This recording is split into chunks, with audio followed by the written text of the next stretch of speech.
பிடிப்பில் அகப்பட்ட ஒரு அருமையான பஃபர் ஃபிஷ். சென்னையிலேருந்து ஓங்கோலுக்கு வந்து எங்களுக்கு கிடைத்த ஒரு முதல் ஸ்ட்ரைக்கு வந்து ஒரு பஃபர் ஃபிஷ். கொடுங்க அவனை கொடுங்க. விட்டுறலாம் பஃபர் ஃபிஷ்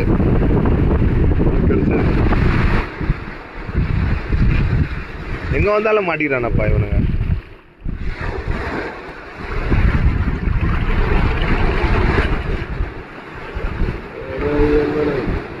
லாக் ஆயிடுச்சாப்பா? எடுக்க முடியல.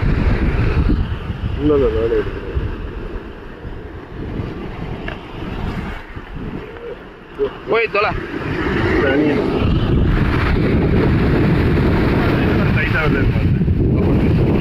ஒரு வழியா உங்களுக்கு வந்து ஒரு பஃபர் ஃபிஷ் அடிச்சிருக்கீங்க.